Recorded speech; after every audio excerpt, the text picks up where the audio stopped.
Nous sommes dans la foulée du match nul du Paris Saint-Germain sur la pelouse du Benfica mercredi soir, un partout. Paris donc qui a concédé son premier nul de la saison en Ligue des Champions, mais si on prend un peu de hauteur, eh bien ce match va pouvoir nous permettre d'analyser plus globalement les prestations du Paris Saint-Germain contre les gros cette saison, parce qu'on a maintenant un panel suffisant. Alors on va rembobiner un petit peu, pour se remémorer ces matchs plus intenses, on va dire, de Paris depuis le début de saison. Il y a eu ce match nul contre Monaco, une courte victoire contre la Juve, une courte victoire à Lyon, et maintenant ce match nul contre le Benfica.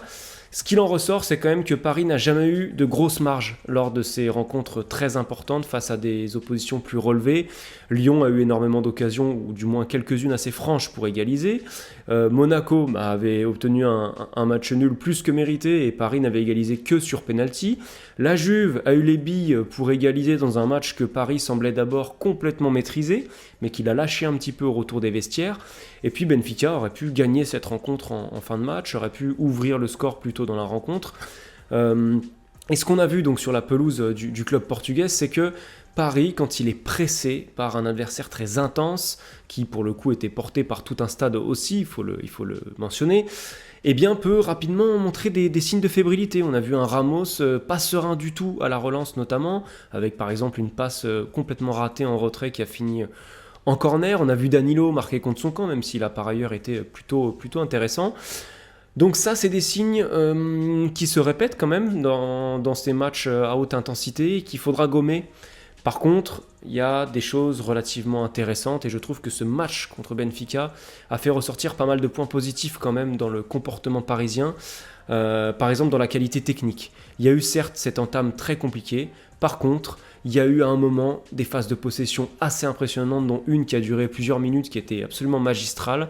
Une qualité technique incroyable grâce à Verratti, grâce à Vitinha, qui ont éteint leurs adversaires, même quand ils sont venus presser. Il y a un moment où tout s'est mis en route, tout le monde a réussi à combiner dans des très petits espaces, et ça c'est donné à très très peu de formations en Europe. Paris fait partie des seuls clubs capables d'afficher autant de sérénité technique dans les petits espaces. C'était très très très intéressant et ça a donné lieu d'ailleurs à un superbe but de Messi avec un jeu à 3 devant. Ce but qui a été d'une froideur sans nom, puisque Paris avait eu très très peu de situations dans ce premier acte, donc ça c'est pareil, hein.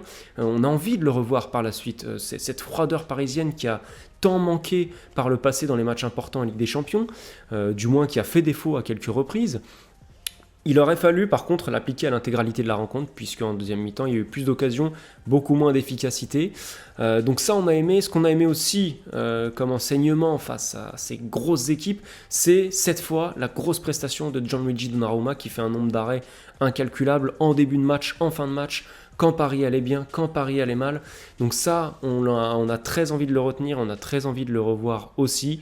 Donc voilà, c'est un match quand même très très riche en enseignements, qui vient confirmer ou infirmer certaines choses qu'on avait vues contre les autres gros rencontrés par le PSG jusqu'ici. Après, il y a un point en fait qu'on a envie de retenir par-dessus tout, c'est que certes Paris n'a jamais maîtrisé de A à Z son sujet contre les gros cette saison. Par contre, Paris n'a jamais perdu, même quand il a été bousculé très sérieusement. Une confirmation de plus ce soir, et ça c'est quand même très encourageant pour la suite qu'on décortiquera bien sûr toutes les semaines avec vous sur YouTube et sur notre site. On se retrouve donc très rapidement, à plus.